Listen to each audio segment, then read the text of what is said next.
મિત્રો સ્વાગત છે આપણું આશા તાજા સમાચારમાં ગુજરાત ઇનસાઇટમાં। સૌપ્રથમ સમાચાર વિશે વાત કરીએ તો ફરી માવઠું થશે, ખતરનાક આગાહી કરી છે। અંબાલાલ પટેલે જણાવ્યું હતું કે મધ્ય ગુજરાતમાં 14-15 ડિગ્રી અને કચ્છમાં 8થી 10 ડિગ્રી લઘુત્તમ તાપમાન રહેવાની સંભાવના છે, જ્યારે સૌરાષ્ટ્ર અને દક્ષિણ ગુજરાતમાં પણ લઘુત્તમ તાપમાન વધવાની સંભાવના રહેશે। તારીખ 26-27માં એક પશ્ચિમી વિક્ષોભ વેસ્ટર્ન ડિસ્ટર્બન્સ આવવાની સંભાવના છે, જેના કારણે દેશના ઉત્તરના ભાગોમાં ફરીથી હિમવર્ષા થવાની સંભાવના છે। આ વેસ્ટર્ન ડિસ્ટર્બન્સની અસર મધ્યપ્રદેશ, રાજસ્થાનના ભાગો સુધી રહેવાની સંભાવના છે। આની અસર કચ્છમાં પણ થશે, જેના કારણે 26, 27 અને 28 સુધીમાં વાદળછાયું વાતાવરણ આવવાની સંભાવના રહેશે।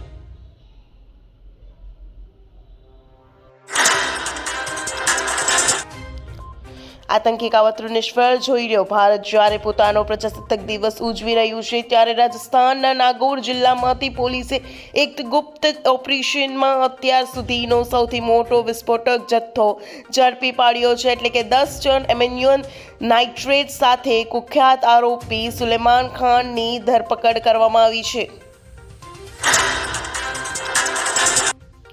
મહિલાઓને મહિને 7,000 રૂપિયા ભેટ। વર્ષ 2026 કેન્દ્ર અને રાજ્ય સરકારો દ્વારામાં મહિલાઓને આત્મનિર્ભર બનાવવા માટે બીમા સખી યોજનાને વેગ આપવામાં આવ્યો છે। આ યોજનાનો મુખ્ય ઉદ્દેશ્ય ગ્રામીણ વિસ્તારોમાં વીમા પ્રત્યે જાગૃતિ લાવવાનો અને સાથે સાથે મહિલાઓને રોજગારીની તક પૂરી પાડવાનો છે। આ યોજના અંતર્ગત પસંદ થયેલી મહિલાઓને બીમા સખી તરીકે ઓળખવામાં આવશે, જેમને સરકાર તરફથી દર મહિને 7,000 રૂપિયા સુધીની માનદ વેતન અને વધારાનું કમિશન આપવામાં આવે છે।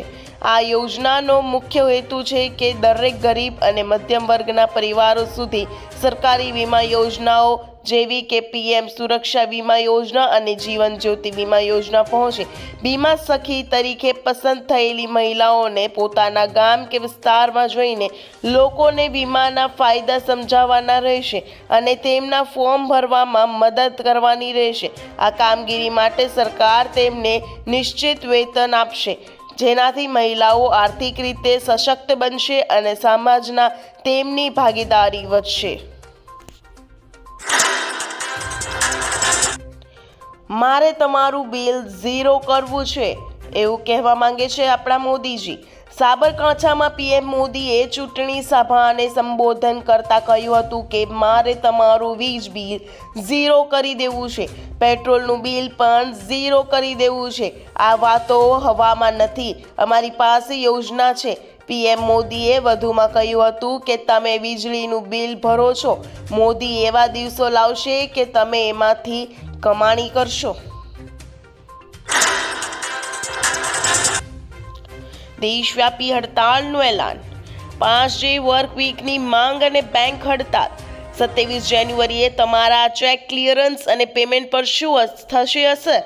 27 જાન્યુઆરી 2026ના રોજ દેશભરની બેંકોમાં કામકાજ ખોરવાઈ શકે છે।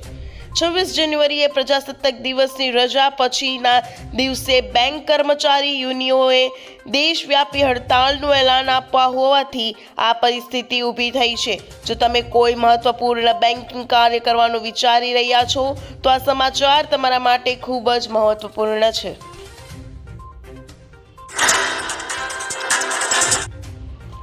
હર્ષ સંઘવીની મોટી જાહેરાત। સમાજમાં આપણી દીકરીઓમાં જે કુશળતા છે એ કુશળતા દુનિયા સુધી પહોંચી શકે, દુનિયાની બરોબરી કરી શકે અને દિશામાં આપણે આગળ વધારવાનું છે। એ દિશામાં પણ ધીરે ધીરે વહુને દીકરી માનીને થોડી છૂટ આપવા માંડજો અને આ વડીલો જે બેઠા છે તે આ દિશામાં કંઈક વિચારીને નાનું મોટું પગલું આગળ વધારીને આપણે આપણા સમાજની દીકરીઓ દુનિયાની બરોબરી કરી શકે એવી એની જ તાકાત છે। એ તાકાતને બહાર લાવવા માટે તમે સૌ લોકો મદદગાર થજો તેવી પણ હું આપ સૌ લોકોને આજે વિનંતી કરવા આવ્યો છું, તેવું હર્ષ સંઘવીનું કહેવું છે।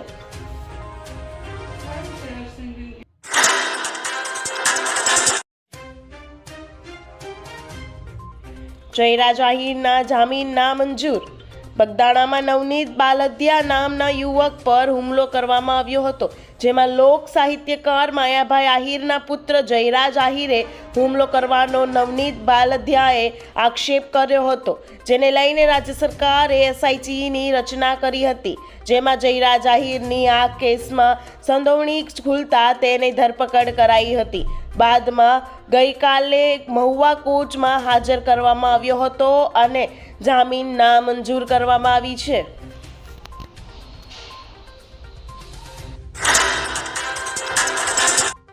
કૃષિમંત્રી ખેડૂતો સાથે વાત કરશે. લેબ ટુ લેન્ડ એટલે કે વૈજ્ઞાનિકો ખેડૂતો સુધી ઝડપથી માહિતી પહોંચાડે તે માટે મોડર્ન એગ્રીકલ્ચર ચૌપાલ ઓક્ટોબરથી શરૂ થવા જઈ રહ્યું છે, જેમાં દર મહિને વૈજ્ઞાનિકો ખેડૂતોને આધુનિક સંશોધન અને ટેકનોલોજી વિશે માહિતી આપશે.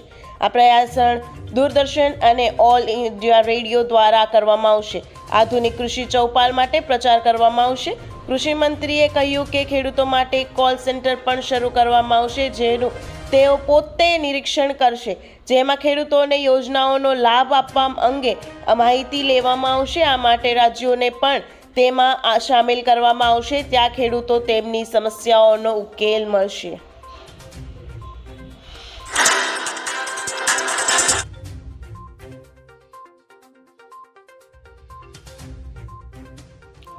લોન કે મંડળી માફ કરવાને લઈ જાહેરાત. ગુજરાતના ખેડૂતો ઉપર સરકારી, ક્ષેત્રીય, ગ્રામીણ બેંક અને કોમર્શિયલ બેંક સહિતનું કુલ 1.44 લાખ કરોડ જેટલું દેવું છે. ત્રણેય પ્રકારની બેંકમાં કુલ 55.77 લાખ જેટલા ખાતામાં ખેડૂતોને આ ધિરાણ અપાયેલું છે. અનેક રાજ્યના ખેડૂતો ઉપર ગુજરાત કરતાં દેવાનું ભારણ ઓછું હોવાનું આંકડા દર્શાવી રહ્યા છે. લોકસભામાં નાણાં મંત્રાલય દ્વારા એક સવાલ બી જવાબમાં ગુજરાત સહિત વિવિધ રાજ્યમાં ખેડૂત પરના દેવાની માહિતી આપવામાં આવી હતી. ત્યારે હાલમાં જાન્યુઆરી મહિનો ચાલી રહ્યો છે અને આ મહિને નવા જૂની મંડળી પ્રક્રિયા ચાલુ હોય છે, ત્યારે ખેડૂતોને 0% વ્યાજે મંડળી આપવામાં આવે છે, એટલે વ્યાજ સરકાર ભરે છે. તો શું આ સ્થિતિ દરમિયાન ગુજરાતના અમુક ખેડૂતોનું દેવું સરકારે માફ કરવું જોઈએ કે નહીં? નીચે કમેન્ટ કરીને જણાવી લેજો.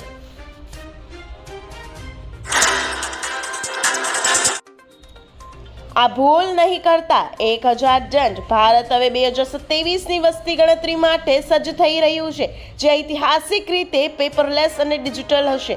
ત્યારે જો કોઈ નાગરિક જાણી જોઈને વસ્તી ગણતરીના પ્રશ્નોના જવાબ આપવાનું ટાળે છે અથવા માહિતી આપવાનો સ્પષ્ટ ઇનકાર કરે છે, તો તેને કાયદાનું ઉલ્લંઘન ગણવામાં આવે છે.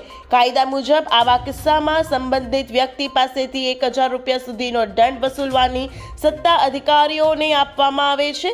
ભલે દંડની રકમ નાની દેખાય, પરંતુ તેનો મુખ્ય ઉદ્દેશ્ય નાગરિકોની તેમની ફરજ પ્રત્યે જાગૃત કરવાનો અને કાયદાનું પાલન કરવાનો છે.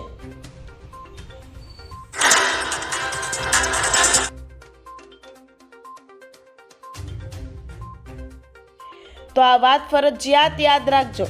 ભારતીય કાયદા અનુસાર દરેક દસ્તાવેજની લેમિનેટ કરવો ગેરકાયદેસર નથી, પરંતુ દરેક ડોક્યુમેન્ટ માટે નિયમ અલગ અલગ છે. અહીં ભૂલ થવાથી ઘણી વખત સરકારી કામમાં દસ્તાવેજ નામંજૂર થઈ શકે છે. આધાર કાર્ડ અને પાન કાર્ડ યુઆઈડીએઆઈ દ્વારા સ્પષ્ટ માર્ગદર્શિકા આપવામાં આવી છે કે આધાર કાર્ડને લેમિનેટ ન કરવું જોઈએ, કારણ કે લેમિનેશન થવાથી ક્યુઆર કોડ, સુરક્ષા તત્વો અને સ્કેનિંગમાં સમસ્યા આવી શકે છે. શૈક્ષણિક પ્રમાણપત્રો, marksheet, degree, marksheet, school leaving certificate અથવા ડિગ્રીને લેમિનેટ કરાવવી જોખમી સાબિત થઈ શકે છે.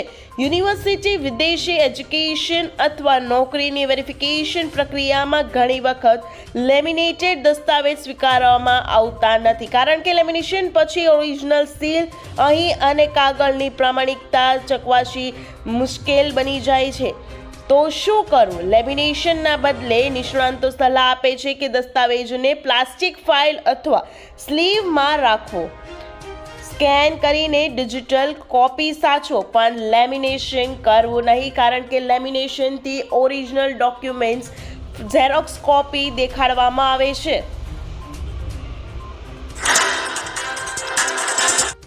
હવે ખાતર ખરીદવા પણ આઈડી જરૂરી. સરકાર ખાતરના વેચાણને સુવ્યવસ્થિત કરવા માટે મોટી તૈયારીઓ કરી રહી છે. ખાતર વેચાણ પ્રક્રિયાને સુવ્યવસ્થિત કરવા માટે સરકાર ડિજિટલ ખેડૂત આઈડીનો ઉપયોગ કરી શકે છે. આ એ જ ડિજિટલ ખેડૂત આઈડી છે જેનો ઉપયોગ નવા ખેડૂતો પીએમ કિસાન યોજના માટે નોંધણી કરાવવા માટે કરે છે. કેટલાક રાજ્યોમાં પીએમ કિસાન યોજનાનો લાભ લેવા માટે ખેડૂત આઈડી ફરજિયાત બનાવવામાં આવ્યું છે. હવે ફોનથી થશે સરકારી કામો. ગુજરાત સરકારે નવી સેવા શરૂ કરી. હવે જનતા 9545756767 વોટ્સએપ નંબર પર માત્ર હેલો લખીને આવકનો દાખલો અને જાતિનું પ્રમાણપત્ર સીધા તેમના મોબાઈલ પર મેળવી શકશે. સુશાસન દિવસ નિમિત્તે સીએમ ભૂપેન્દ્ર પટેલે આ સેવાનું લોકાર્પણ કર્યું હતું. આ ઈ-સાઇન સર્ટિફિકેટ દરેક જગ્યાએ માન્ય ગણાશે. ભવિષ્યમાં નંબર પરથી હવામાનના આગાહી, સરકારી યોજનાઓ માહિતી અને આધાર કાર્ડ ડાઉનલોડ કરવાની સુવિધા પણ મળશે. મફતની સહાયો હવે બંધ થશે. સરકાર દ્વારા ચલાવવામાં આવતી મફત યોજનાઓ જેવી કે મફત રાશન, મફત વીજળી, મફત બસ સેવા અથવા રેલવે સહિતની ઘણી યોજનાઓ બંધ કરવાની તૈયારીઓ કરવામાં આવી રહી છે. દેશમાં ચૂંટણી દરમિયાન રાજકીય પક્ષો દ્વારા જનતાને આકર્ષવા માટે મફત યોજનાઓની જાહેરાત કરવામાં આવે છે. સુપ્રીમ કોર્ટમાં દાખલ કરાયેલી અરજીમાં સરકાર દ્વારા આપવામાં આવતી ફ્રી સ્કીમોને લાંચ ગણાવી છે. માનવામાં આવે છે કે આગામી દિવસોમાં જનતાએ આવી મફત સરકારી યોજનાઓ ગુમાવી પડી શકે છે. આ ખાલી કહેવું છે પણ લેખિત કરી આપવામાં આવ્યું નથી. સરકારની મન ફાવે ત્યાં ફરો યોજના. જીએસઆરટીસીએ પ્રવાસીઓ માટે મન ફાવે ત્યાં પ્રવાસ કરો યોજના અમલમાં મૂકી છે. આ સ્કીમ હેઠળ નોન એસી બસમાં 4 દિવસ માટે ₹850 અને 7 દિવસ માટે ₹1450 નક્કી કરાયા છે. એસી બસમાં 4 દિવસનો દર ₹2950 રાખવામાં આવ્યો છે. આ યોજનાઓ બાળકોને 50% ટિકિટમાં રાહત મળશે. પ્રવાસીઓ દ્વારકા અને સોમનાથ જેવા સ્થળોએ સમયમર્યાદિત મુસાફરી કરી શકે છે. બુકિંગ માટે મુસાફરીઓએ રૂબરૂ એસટી ડેપોની મુલાકાત લેવી પડશે. બાળકોને આધાર કાર્ડની લઈ અપડેટ. એનસીઆરની સૌથી મોટી unique identification authority of India UIDAIના આધાર કેન્દ્રના ઇન્ચાર્જ નિશુલ્કના કહેવું છે કે બાળકો પુખ્ત થાય તે પહેલાં તેમના આધાર કાર્ડને 2 વાર અપડેટ કરવું ફરજિયાત છે. જો તમે એમ નહીં કરો તો આધાર ઉપયોગ રહેશે નહીં. પ્રથમ વખત 5 વર્ષની ઉંમરે અને બીજી વખત 15 વર્ષની ઉંમરે બાયોમેટ્રિક્સ અપડેટ કરવું ફરજિયાત છે. લોકોએ આધાર સેવા કેન્દ્ર પર જઈને નિર્ધારિત સમયમાં આધાર અપડેટ કરાવવું જોઈએ. ખેડૂતોને હવે વળતર મળશે. ખેડૂતોના ખેતરોમાંથી પસાર થતી ટ્રાન્સમિશન લાઇન તેમજ ટ્રાન્સમિશન ટાવર ઊભા કરતા સમયે જમીન પાક, કળાવ, ગાજને થતા નુકસાન સામે સરકાર દ્વારા આપવામાં આવતા વળતરના ઘરમાં વધારો કરવામાં આવ્યો છે. જે તે સમય અને સ્થળના સરકારના પરિવર્તનમાં ઓનલાઈન જંત્રી દરોના 200% લેખે ગણતરી કરીને વળતર ચૂકવવામાં આવશે. જેમાં રાજ્ય સરકાર દ્વારા જંત્રીમાં જો કોઈ સુધારો કરવામાં ન આવે તો વાર્ષિક 10% લેખે વધારો કરશે.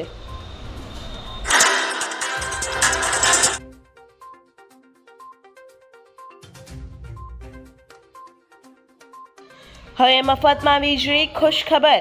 વીજળીના વધતા બિલોથી પરેશાન છો તો તમને આ સરકારી યોજના વિશે જરૂરથી જાણવું જોઈએ. આ સરકારી યોજના દ્વારા ન માત્ર તમારી વીજળીના બિલ ઓછા થશે પરંતુ દર મહિને પૈસાની બચત પણ થશે. કેન્દ્ર સરકારની પીએમ સૂર્યઘર યોજના દ્વારા લોકોને ભારે વીજળીના બિલમાંથી રાહત મળી રહી છે. 2 મહિનામાં 10,000નું બચત. ઉત્તર પ્રદેશના જૌનપુરના રહેવાસી લાભાર્થીએ જણાવ્યું કે આ યોજનાથી ખેડૂત, વેપારી અને તમામ લોકોને ફાયદો થઈ રહ્યો છે. સૌને વીજળીના બિલમાં બચત થઈ રહી છે. સરકાર આપશે ₹12,000. ભારતને સ્વચ્છ બનાવવા માટે ભારત સરકાર દ્વારા મફત શૌચાલય યોજના શરૂ કરવામાં આવી હતી.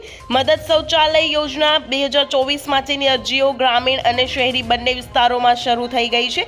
જો તમે પણ આ યોજનાનો લાભ મેળવવા માંગતા હોવ તો હવે તમે આ યોજના માટે અરજી કરી શકો છો.